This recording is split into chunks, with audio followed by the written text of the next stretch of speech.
Բարի երեկո, լրատվական թողարկումն է Ազատության եթերում, օրվա թեմաները նախ վերնագրերով։ Անվտանգության աշխատակիցները մոտենան եւ դուրս անեն պատգամավոր Դավիթ Ղազինյանին։ Խորհրդարանում կրքերը նորից թեժ էին, ընդդիմադիր պատգամավորը պատժամիջոցի ենթարկվեց։ Հայկական արտադրանքը սահմանափակումների տակ դրած Ռուսաստանը Հայաստանից պահանջում է սանիտարական ստուգումների արդյունքները։ Արցախի նախկին արտգործնախարար Դավիթ Բաբայանը Բաքվի բանտից ուղերձում թատրոն է որակել վերաքննիչ դատավարությունը։ Ինչ դատավարություն, սա մի թատրոն էր, որից ցեմը գրված էր նախորդ։ Ընդդիմադիր խմբակցությունների ղեկավարները մերժում են Աննա Հակոբյանի հրավերը քննարկել նրա առաջարկած օրենսդրական նախաձեռնությունը։ Ուկրաինայի պաշտպանության նախկին նախարարը ահազանգում է կառավարման ճգնաժամի մասին, կոչ անելով նախագահական ընտրություններ անցկացնել։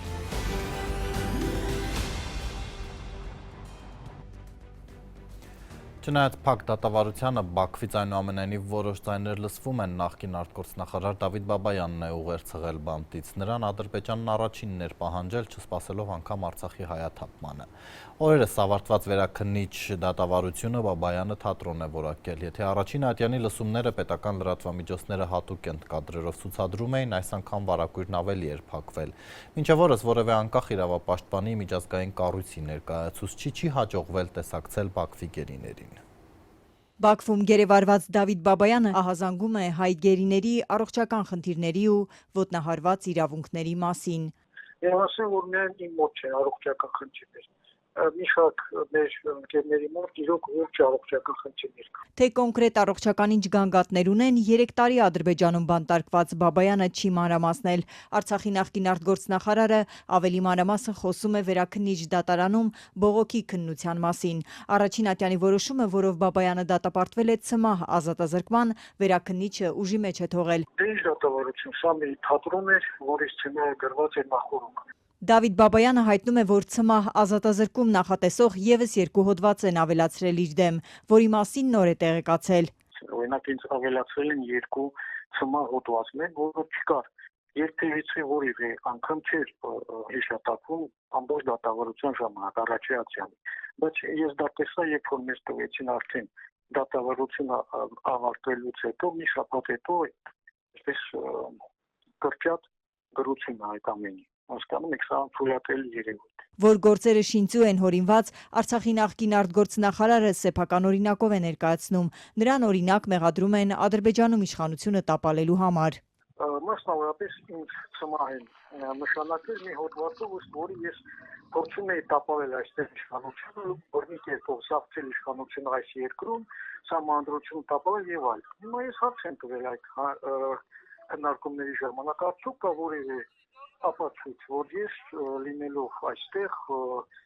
մասնակցել եմ ձեր իշխանության համար պայքար։ Եթե այդպես է, ուրեմն պիտի ամբողջ ձեր երկրով մեկ ինձ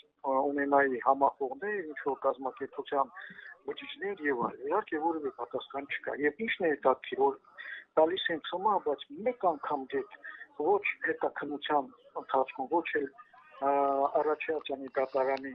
դատավարության ընթացքում, ոչ այստեղ նման հարց չեն տվել։ 20 տարուց մինչև ցմահ ազատազրկման դատապարտված 19 հայ գերիները ադրբեջանական դատարաններից օբյեկտիվ դատաքննության ակնկալիք չունեն։ Բոլոր ատյաններում անցնում են, որ հետո դիմեն միջազգային դատարան։ Հայերից միայն նախկին պետնախարար Ռուբեն Վարդանյանն է հրաժարվել վճիռը վիճարկել եւ առայժմ միայն նրա գործով է հաջողվել մարդու իրավունքների եվրոպական դատարան գանգատ ներկայացնել։ Երբևէ զինվորական պաշտոն չզբաղեցրած ու ընդամենը 4 ամիս պաշտոնավարած Ռուբեն Վարդանյանին Բաքուն մեղադրում է մի շարք ծանր հանցանքների, այդ թվում Ադրբեջանի դեմ պատերազմ ծրագրելու, նախապատրաստելու եւ իրագործելու ահաբեկչության ֆինանսավորման մարդկանց տեղահանելու համար։ Հետաքրքիր իհարկե զարգացումներից է նաեւ այն, որ այստեղի պաշտպաններից մեկը հայտարարել է, որ չեն ուզում իրենք որպեսզի գործը հասնի միջազգային դատարան, որովհետեւ մեղադրանքների ավելի քան 95%-ը շինչու է։ Անգամ դատավճիռները ադրբեջանական կողմը չի փոխանցում գերիների ընտանիքներին ու իրավապաշտպան Սիրանուշ Սահակյանին։ Արցախի ազգային ժողովի նախկին նախագահ Դավիթ Իշխանյանը դիմել էր նույնիսկ Ադրբեջանի ու Հայաստանի մարդու իրավունքների պաշտպաններին, որ ստանան ու փոխանցեն իր ընտանիքին, բայց Անահիտ Մանասյանն արձագանքել էր, որ այդպիսի լիազորություն չունի։ Այդ դատավճիռները պահանջում են միջազգային ատյաններ հասնելու նպատակով։ Սիրանուշ Սահակյանն անցած շաբաթ ասաց, որ առանց դրա էլ բոլոր գերիների գործերով կդիմի Եվրադատարան։ Հաշված օրերի ընթացքում պաշտոնապես կդիմեն, Ազատությանն այսօր ասաց իրավապաշտպանը։ Միեդի մասով կարող եմ նշել, որ նախապատրաստական աշխատանքները գրեթե ավարտական փուլում են, հաշված օրերի ընթացքում մենք պաշտոնապես կդիմենք եւ նաեւ իհարկե վերլուծական փուլում հստակ պատկերացում կձևավորենք, թե ինչ լրացուցիչ մեղադրանքներ հոդվածներ են ավելացվել եւ որ փուլում է դա տեղի ունեցել։ Ավելի ուշ հնարավորություն կունենամ նաեւ մեկնաբանել այդ հարցին։ Միջազգային ատյաններում գերիների ներկայացուցիչը դեռ մանրամասներ չգիտի, թե Դավիթ Բաբայանի գործին ինչ նոր հոդվածներ են ավելացրել։ Առողջական խնդիրներ ունեցողներն էլ պատշաճ բուժօգնություն չեն ստանում, ասաց։ Արցախի նախկին պաշտոնյաներին ու մյուս գերեվարված հայերին առաջադրված մեղադրանքները անհիմն են, գործերը շինծու։ Քաղաքական պատվերով են հետապնդվում, ոտնահարվել են նրանց արդար դատաքննության ու տարական այլ իրավունքներ։ Մշտապես ահազանգում է իրավապաշտպան Սահակյանը։ Այս բոլորը մանրամասն ներկայացնելու է մարդու իրավունքների Եվրոպական ատյանում։ Չեն թողում, որպեսզի ելույթը շարունակեն, կտրում էին, խանգարում էին, ընդհանուր առմամբ այսպիսին է։ Մարդու իրավունքների կոպիտ խախտումներով հայտնի Ադրբեջանում հայերի դատավարություններն ընթանում են փակ, առանց միջազգային կազմակերպությունների ներկայացուցիչների ու անկախ լրագրողների։ Նրանք 1 տարի է կատարյալ մեկուսացման պայմաններում են, ինչ փակվել է Բաքվում Կարմիր խաչի միջազգային կազմակերպության գրասենյակը։ Հարազատների հետ միակ կապը հեռախոսազանգն է ադրբեջանական հսկողությամբ։ Իմացեք, չնայած նստած ենք, բայց տնկաչոք չենք։ Պինդեր եք։ Նախկին падգամավոր ընդդիմադիր Արեգ Նազմանուկյանն այսօր Կալանավայրում վերջապես հանդիպել է դստերը իրավապաշտպանների 1.5 ամսվա ահազանգերից հետո միայն։ Մանուկյանի գործով նախաքննությունը 3 է ավարտվել։ Պետական դավաճանության ու լրտեսության մեղադրանքով կալանավորված Անդրանիկ Թևանյանի թիմակիցն էլ անցնում է պետական գաղտնիք հրապարակելու հոդվածով։ Երկուսն էլ Ծառուկյանի նախընտրական ցուցակում էին ու մեղադրանքը չեն ընդունում։ Արդեն 41 օր ճաղերի հետևում գտնվող Արեգ Նազմանուկյանին միայն այսօր թույլատրեցին տեսնել իր անչափահաս դստերը, որն այսօր իր ծննդյան տարեդարձն է նշում։ Ավելի քան 1 ամիս մայրիկինչ տեսնելուց հետո նրանց հանդիպումը տեղի ունեցավ Աբովյանի կանանց բանտում։ Միայն բազմաթիվ բողոքներից հետո քննիչը թույլ տվեց 14-ամյա երեխային մորն այցելել։ Քննիչը առավոտ կանուխ հայտարարել է մյուս պաշտպանին, որ տեսակցությունը թույլատրված է եւ այս պահին արդեն Արփին տեսակցում է Արեգ Նազմանուկյանի հետ։ Իրավապահները Մայր Հայաստան կուսակցության 46-ամյա անդամին մեղադրում են պետական գաղտնիք պարունակող տեղեկություններ հրապարակելու հոդվածով։ Այդ կուսակցության ղեկավար Անդրանիկ Թևանյանը, որը խորհրդարանական ընտրություններում Բարգավաճ Հայաստանի ցուցակի 2-րդ համարն էր, այս գործով հիմնական մեղադրյալն է։ Իրավապահները նրան լրտեսության պետական դավաճանության հանցանքներ են վերագրում, իսկ Մանուկյանը ըստ քննիչների նրան պետական գաղտնիք պարունակող տեղեկությունները փոխանցողն է եղել։ Երկուսն էլ մեղքը չեն ընդունում։ Թևանյանը սակայն իր հարազատների հետ շփման արգելք չունի։ Արեգ Նազմանուկյանի նկատմամբ նման որոշումը նրա աջակիցները հոգեբանական ճնշում են որակում։ Այս ամենը քաղաքական պատվեր է, այս ամենը հստակ վերևից եկած այս իշխանությունների հրահանգներն են։ Հիմա իրանք լուր են, բաց աչքերով լուր են, բայց մենք չի պիտի լռենք։ Ու մինչ քրեակատարողական հիմնարկում մայրն ու դուստրը երկար դադարից հետո առաջին անգամ տեսնում էին իրար, նախկին падգամավորի աջակիցներն ու մի շարք ընդդիմադիր գործիչներ փոքրիկ տորթով եկել էին Եվրամիության գրասենյակ, պահանջելով չլռել մեջբերեմ Հայաստանում քաղաքմանդարկյալների առկայության մասին։ Ուզում եմ, քանի որ իրենք չվերցրեցին այս տորթը, դնել գետնին եւ կուզենամ բոլորս միասին ասենք ամոթ, ամոթ, ամոթ, ամոթ, ամոթ։ Նախկին падգամավոր ընդդիմադիր Զարուհի Փոստանջյանի պնդմամբ Եվրամիությունն անտարբեր է Հայաստանում մարդու իրավունքների խնդիրների նկատմամբ։ Խափանման միջոցները այսպիսի կոշտ սահմանափակումներով ընդունելը հենց հոգեբանական ճնշման մի տեսակ է։ Այսինքն, եթե կնոջը, ով ունի անչափահաս երեխա, իր խնամքին տարեց մարդիկ, դրանք իր ամուսնու ծնողներն են, ովքեր իր հետ են ապրում, եւ նաեւ իր մայրը, որը իր խնամքի կարիք ունի, սա ուղղակի բռնության մի ձևեր են։ Ընդդիմադիր Հայաստան խմբակցության падգամավոր ազգային ժողովի մարդու իրավունքների պաշտպանության հանձնաժողովի նախագահի տեխնացու Լիլիթ Գալստյանը պնդում է, Հայաստանում Եվրամիության ներկայացուցիչները մարդու իրավունքների պաշտպանության հարցերում կրկնակի ստանդարտներ են կիրառում։ Մեր պարագայում լռությունն է նաև հանցագործություններ։ Արեքնազը ուղղակի կին քաղաքարտակյալների շարքում հերթական զոհերից մեկն է, բայց մենք նաև նրանից առաջ ունեցել ենք Լիդիա Մանթաշյանի դեպքը եւ ունեցել ենք այս միջազգային կառույցների լռությունը։ Ցույցի ընթացքում Եվրամիության գրասենյակից ակցիայի մասնակիցների հետ զրուցելու ոչ ոք չեկավ։ Իշխանությունները հերքում են Հայաստանում քաղաքական հետապնդումները, մատնացույց անելով, որ նման եզրահանգումների նաև միջազգային կառույցները չեն եկել։ Երեկ ի դեպ ավարտվեց Արեքնաս Մանուկյանի ու Անդրանիկ Թևանյանի գործով նախաքննությունը։ Իսկ Արեքնաս Մանուկյանի կալանքի հարցը վերաքննիչ ատյանում բողոքարկելու պաշտպանների ջանքերն առայժմ արդյունք չեն տվել։ Փաստաբան Տաթևիկ Սողոյանը չի բացառում, որ այս կերպ փորձում են թույլ չտալ, որ խափանման միջոցի հարցը վերաքննիչը քննի։ Այդ ձգձգումները այնքան տարօրինակ էին եւ հիմիկվա այս մեր անորոշությունն էլ, որ մենք չգիտենք ի վերջո երբ է նշանակել որոշման հրապարակումը եւ արդյոք դատավորը ինչ պատճառաբանությամբ որոշելու այդ սահմանված ժամկետն էլ օրենք ասում է բացառիկ դեպքերում կարող է երկարաձգել այնպես, որ այլևս արդեն այս գործը մատագրված լինի նոր դատավորի, չեմ կարող ասել, բայց ամեն ինչ դրա մասին է հուշում։ Պաշտպանի խոսքով առաջիկա օրերին գործը մեղադրական եզրակացությամբ առաջին ատյանի դատարան կուղարկեն, թե երբ կմեկնարկի բուն դատավարությունը դեռ հայտնի չէ։ Հայփոստը կրկին մերժել է պետական ընկերությանը վերաբերող տվյալներ տրամադրել, մասնավորապես թե ովքեր են տնօրենի քաղաքացիական պայմանագրի պատգամավոր Հայկ Կոնջորյանի կնոջ խորհրդականները։ Հայփոստը վկայակոչում է անձնական տվյալների պաշտպանությունը, սակայն անձնական տվյալների պաշտպանության պետական գործակալությունը փաստում է, որ Հայփոստը հանրային նշանակության կազմակերպություն է, որի վրա տարածվում են տեղեկատվության մատչելիության պահանջները։ Կազմակերպության տնօրենի աշխատավարձի չափը, որ $10,000 է գերազանցում, պարզ էր դարձել, քանի որ նա որպես պատգամավորի կին պարտավորված է եկամուտների հայտարարագիր ներկայացնել։ Ձերբակալվել է Եվրամիության 4 միլիոն եվրո արժողության ծրագիրը Վանաձորում և Գյումրիում 4 տարի ղեկավարած Նատալիա Լափաուրին կաշառք ստանալու, իրեն վստահված գույքի հափշտակության, փողերի լվացման և պաշտոնայական կեղծիք կատարելու մեղադրանքով ձերբակալվել է նաև նույն ծրագրի փորձագետ Դավիթ Մելքումյանը։ Երկու քաղաքներին հասցված վնասի չափը գերազանցում է 2.5 միլիոն եվրոն, այսինքն դրամաշնորհի կեսից ավելին։ Ծրագրով նախատեսված ավտոբուսները Վանաձորում մասամբ են երթուղի դուրս եկել և մեծ ուշացումով, իսկ Գյումրիում խոստացված էլեկտրական 5 ավտոբուսները չեն էլ գործարկվել։ Վերամշակման հաստոցները, որոնք օրական 1 տոննայից ավելի շինարարական սալիկ պետք է արտադրեին, ևս չկան։ Խորհրդարանի ընդդիմադիր ուժերը մերժում են Աննա Հակոբյանի առաջարկը հանդիպել քննարկելու ընտանեկան բռնության մասին օրենսդրական նախաձեռնությունը։ Սամվել Կարապետյանի և Ռոբերտ Քոչարյանի խմբակցությունները Նիկոլ Փաշինյանի կնոջը հիշեցնում են, որ իր ամուսինն էլ լավ չի վարվել առնվազն 2 կանանց հետ, քարոզարշավի ժամանակ նրանց հետ խոսելով կոպիտ, սպառնալիքներ, վիրավորանքներ հնչեցնելով։ Ես հանդիպման եմ հրավիրում Ուժեղ Հայաստան խմբակցության ղեկավար Նարեկ Կարապետյանին և Հայաստան խմբակցության ղեկավար Աննա Գրիգորյանին։ Ոչ։ Ցանկություն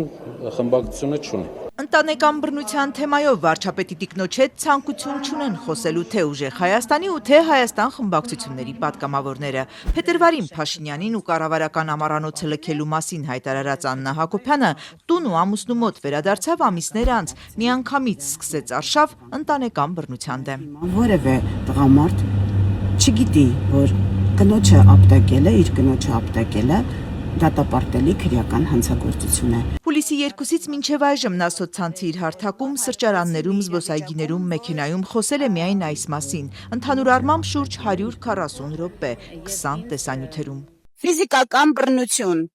փրել, կծել, ցեցել, կսմթել, խեղդել, ապտակել, քերծվածքներ հասցնել։ Աննա Հակոբյանը կարծում է, որ հրատապ է քրեական օրենսգրքում ընտանեկան բռնությունը որպես ինքնուրույն հանցագործություն ամրագրելը, որ պատասխանատվություն նախատեսվի բռնության բոլոր տեսակների համար։ Եվ այս օրենսդրական փոփոխությունների քննարկմանն առաջարկում էր միանալ նաև ընդդիմադիրներին, թեպետ օրենսդրական այս փոփոխության համար իշխող թիմի ձայները պակաս չեն։ Պատրաստվում եմ ընդդիմադիր երկու խմբակցությունների կին պատգամավորներին նույնպես առաջարկել այս փուլում միանալ աշխատանքներին, ձգտելով, որ օրենքի նախագիծը Հայաստանի խորհրդարանում ընդունվի միաձայն։ Հայաստանում ընտանեկան բռնությունը թեմա է, հատկապես որ թվերն էլ աճում ու աճում են։ Ըստ քննչական կոմիտեի այս տարվա առաջին 6 ամսում արդեն 1794 քրեական գործ են քննել։ Դատարան ուղարկված գործերից մեծ մասում բռնարարը ամուսինն է կամ զուգընկերը։ Խնդիրը լուրջ է, ինչու է ընդդիմությունը մերժում այն քննարկել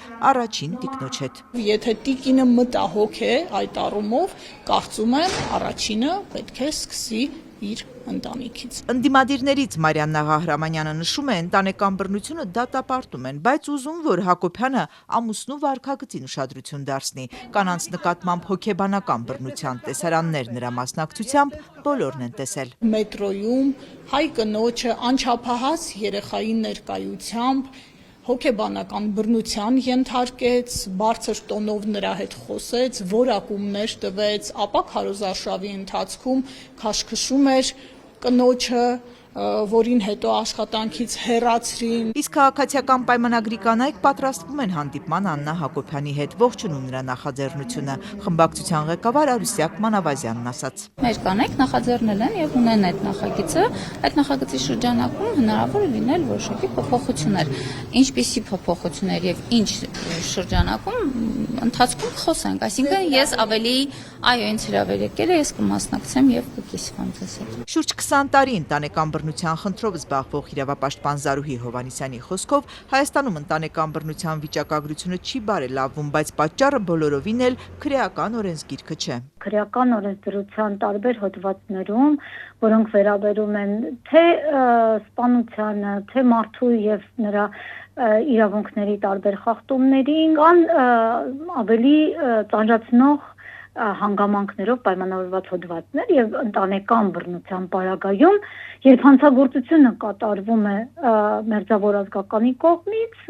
ավելի խիստ պատժելի է։ Վստահ է օրենքի խստացումը ոչինչ չի փոխելու։ Մենք դեռևս չենք կիրառում հավուր պատժաճի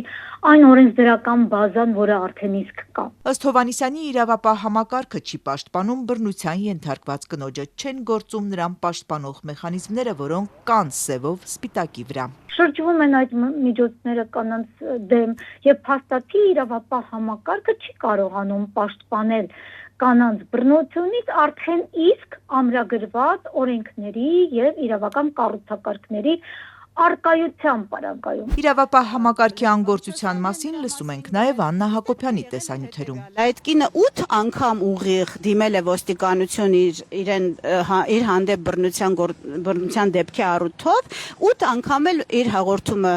չի ընդունվել եւ ոստիկանները հավանաբար կրկին ասել են դե տունը ընտանիքը ամեն ինչ պատահում է, բոլորիս տներում էլ պատահում է, ինչ ես պատմություն սարքել, գնա ամուսինը այսօր կծեծի վաղը կսիրի, այսպիսի հայտնի խոսակցությամբ այս կնոջը ուղարկել են հետ 8 անգամ դիմելուց հետո եւ 8 անգամ պաշտպանություն չստանալուց հետո այս կնոջը այդ ամուսինը սպանել է։ Իդեպի տարբերություն կրթությունը նորաձև է շարժման ու կաթողիկոսին գահից իջեցնելու արշավանքի Փաշինյան-Հակոբյան զույգը ընտանեկան բռնության հարցում գոնե հրապարակային հարթակում ներդաշնակ չէ։ Վարչապետը տիկնոջ սկսած այս նոր գործին տեսանյութերով գրառումներով առայժմ չի աջակցում։ Երաժշտական սրտի կուղերձներն են ուժի մեջ։ Չնայած անձամբ Պուտինին վարչապետ Փաշինյանի խնդրանքին Ռուսաստանը ոչ միայն չի վերացնում հայկական ապրանքների վրա սահմանափակումները, այլև այսօր նոր պահանջ է ներկայացրել սանիտարական ստուգումների արդյունքներն ու հետագա գործողությունների ծրագիրը։ Սա առնվազն ենթադրում է, որ դեռ մոտ ապագայում էլ հայկական բեռները չեն մտնի ռուսական շուկա, բերքի թեժ սեզոնին փաստի առջև կանգնեցնելով արտահանողներին։ Նախարար Գևոր Պապոյանը վերջերս Ալմաթիում հանդիպել էր ռուս գործընկերոջը, գյուղատնտեսության նախարարին եւ այդտեղ կրկին բարձրաձայնվել էր այս հարցը սահմանափակումների վերացման վերաբերյալ եւ համատեղ որոշվել էր, որպեսզի երկու գործընկեր կառույցների Հայաստանյան սննդի անվտանգության տեսչական մարմնի եւ Ռոսել Խորնաձորի միջև համագործակցությունն ավելի սերտ եւ ինտենսիվ լինի եւ ենթադրում եմ, որ այս հայտարարությունը արդեն դրան հաջորդող հայտարարություն է։ Մնացած հարցերը պիտի խնդրեմ դիմեք Սննդի անվտանգության տեսչական մարմին իրենք ավելի բովանդակային կպատասխանեն։ Սննդի անվտանգության տեսչական մարմինը սակայն դեռ չի արձագանքել Մոսկվայի պահանջին։ Միջազգային լրահոսից ռազմական գործողություններին զուգահեռ Ուկրաինայում ներքաղաքական ճգնաժամ է հասունանում։ Անցած ամիս պաշտոնից հեռացված պաշտպանության նախկին նախարարն է այսօր հայտարարել երկրում կառավարման ճգնաժամի բարեփոխումներն արգելակելու մասին, կոչ անելով նոր ընտրություններ անցկացնել։ Միխայել Ֆեդորովն ի դեպ որոշ աջակցություն ունի ուկրաինացիների շրջանում, նրա պաշտոնանկությանը անգամ բողոքի ցույցեր էին հաջորդել։ Ուկրաինայում անհրաժեշտ է օրինական եւ անվտանգ մեխանիզմ գտնել, որը թույլ կտա ընտրություններ անցկացնել նույնիսկ շարունակվող պատերազմի պայմաններում, հայտարարել է երկրի պաշտպանության նախկին նախարարը։ Միխայել Ֆեդորովը շեշտել է, ժողովրդավարական գործընթացները չեն կարող անորոշ ժամանակով դադարեցվել Ռուսաստանի սանձազերծած պատերազմի պատճառով։ Դեմոկրատիա не може бути։ Ժողովրդավարությունը չի կարող Ռուսաստանի պատանդը լինել։ Մենք հենց նրա համար ենք պայքարում, որ մնանք եվրոպական ազատ պետություն։ Մենք պետք է գտնենք օրինական, անվտանգ եւ իրատեսական մեխանիզմ, որը թույլ կտա Ուկրաինային վերականգնել լիարժեք գործող ժողովրդավարական գործընթացը նույնիսկ երկարատև պատերազմի պայմաններում։ Системна криза управління։ Ուկրաինայում նախագահական ընտրություններ պետք է անցկացվեին 2024 թվականին, սակայն 2022-ին Ռուսաստանի ներխուժումից հետո երկրում ռազմական դրություն սահմանվեց, ինչն արգելում է ընտրությունների անցկացումը։ Նախագահ Վլադիմիր Զելենսկին բազմիցս հայտարարել է, որ ընտրություններ անցկացնելու համար պետք է փոխվի օրենքը եւ ընտրողների ու ընտրատեղամասերի անվտանգության հուսալի երաշխիքներ տրվեն, այդ թվում Արևմուտքի կողմից։ Երեկոյան հրապարակած տեսաուղերձում Ֆեդորովն ընդունել է, որ պատերազմի ժամանակ ընտրությունների կազմակերպումը բարդ է։ Նա նաեւ քննադատել է իշխանություններին երկրում կոռուպցիայի եւ իր գնահատմամբ կառավարման համակարգում տիրող ճգնաժամի համար։ Реалістичний մեխանիզմ։ Մենք բախվում ենք համակարգային կառավարման ճգնաժամի։ Հին համակարգը շատ հաճախ ապրում է իր սեփական կանոններով։ Այն պաշտպանում է իրեն, վախենում է փոփոխություններից։ Որոշումները կայացնում է դանդաղ եւ կարող է պատժել նախաձեռնողականությունը, միաժամանակ պարգևատրելով հավատարմությունը։ Ухвалює рішення. Вона може карати за ініціативу і винагороджувати за лояльність։ 35-ամյա Ֆեդորովը պաշտպանության նախարար նշանակվեց այս տարվա հունվարին եւ ազատվեց ուղիղ 6 ամիս անց։ Այդ ժամանակ նախագահ Զելենսկին նաեւ այլ վերադասավորումներ արեց կառավարությունում, փոխելով նաեւ վարչապետին, սակայն ամենամեծ իրարանցումն առաջացրեց հենց Ֆեդորովի պաշտոնանկությունը։ Ուկրաինացիներն այդ օրերին ցույցեր արեցին, պահանջելով վերականգնել նրան պաշտոնում։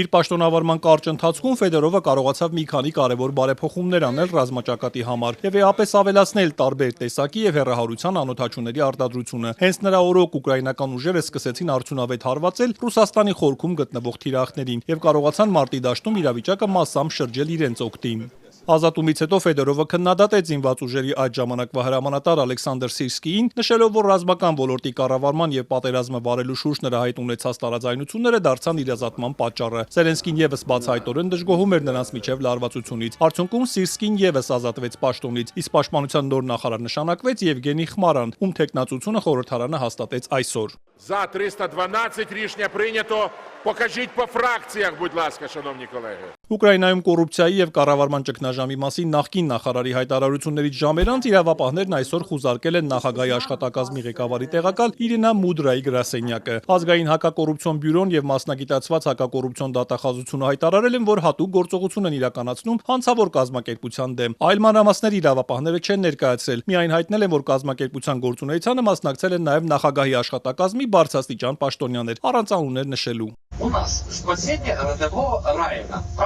Իսկ Զելենսկիի աշխատակազմի ու կառավարության պաշտոնյաների անուններն առաջին անգամ չէ, որ կապվում են կոռուպցիոն գործերի հետ։ 2025-ի նոյեմբերին իրավապահները խուզարկեցին նախագահի աշխատակազմի այն ժամանակվա ղեկավար Անդրեյ Երմակի տունը։ Նա կասկածվում է փողերի լվացման, մասնավորապես Կիևի մերձակայքում էլիտար շինարարության ընթացքում հանցավոր ճանապարհով ստացված մոտ 10 միլիոն դոլարի օրինականացման մեջ։ Երմակն օրեր անց ազատման դիմում գրեց, իսկ արդեն 2026-ի մայիսին կալանավորվեց, նախքան կազատվեր գրավի դիմաց։ Նա հերքում է մեղադրանքները։ Երմակի անունը կապվում էր նաև էներգետիկ ոլորտի կոռուպցիոն սկանդալի հետ։ Այս գործի տարի շրջանակում մի շարք պաշտոնյաներ մեղադրվում էին հանցավոր սխեմաներով մոտ $100 միլիոն կաշառք վերցնելու եւ փողերի լվացման համար։ Էներգետիկ ոլորտում պայթած սկանդալի պատճառով աշխատանքից ազատվեցին էներգետիկայի նախարարը, նրա տեղակալը, արդարադատության նախարարն ու էներգետիկ ոլորտի մի շարք մարզային ընկերությունների ղեկավարներ։ Ըստ մամուլի հրապարակումների կոռուպցիոն սխեմայի կենտրոնում կանգնած էր գործարար Տիմուր Մինդիչը, որը նախագահ Զելենսկիի վաղեմի գործընկերն է։ Վերլուծաբանները նույնիսկ գրում էին, որ այս սկանդալը վտանգում է նաև նախագահի դիրքերը։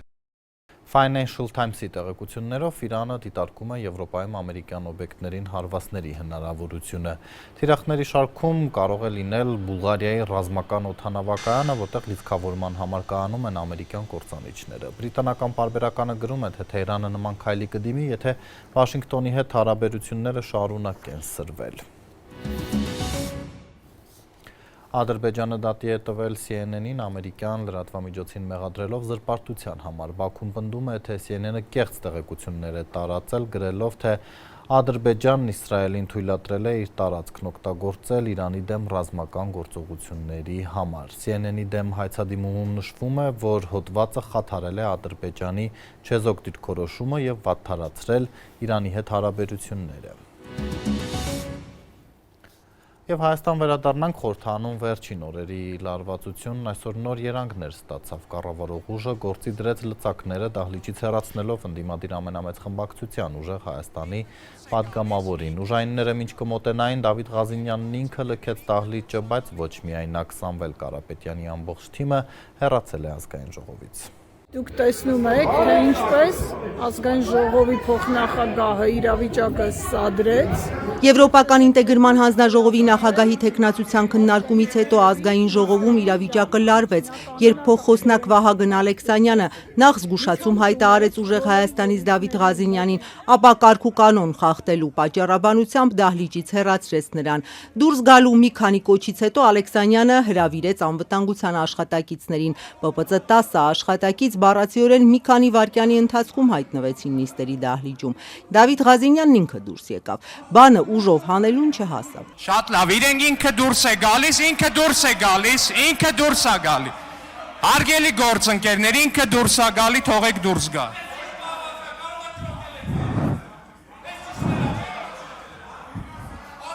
Հանգիստ դուրս է գալիս ինքը։ Պարոն Մանուկյան, զբաղեցրեք ձեր տեղը։ Սարքել են իրենց դուքյանը արդեն, իսկականից կներեք բառամթերքիս համար։ Ամեն խոսքից հետո չկա ԱԺ կանոնակարգ օրենքում չկա այդպիսի հասկացություն։ Հատուկ զսպեցի, ասեցի, հորդորեցինք ամեն խոսքից հետո կոմենտ ու պրիտոմ սադրիչ։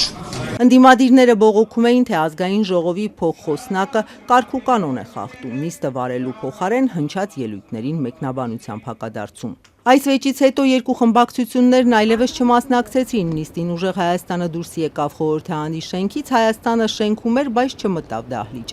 Առավոտից նաև ընդդիմադիր այս խմբակցությունից էին բողոքում նիստը վարող իշխանական փոխխոսնակներից էլի նույն պատճառաբանությամբ։ Դավիթ Ղազինյանը հայտարարեց, թե նախագահողի լիազորությունները չարաշահելու դեմ իրենց բողոքի քայլն է նիստերին չմասնակցելը։ Ամեն ինչ տեղի է ունեցել բացարձակապես ազգային ժողովի կանոնակարգ օրենքի սահմաններում, պարկեշտության սահմաններում, միջև վերջի պարոն Ղազինյանի հետ խոսել եմ դուքով,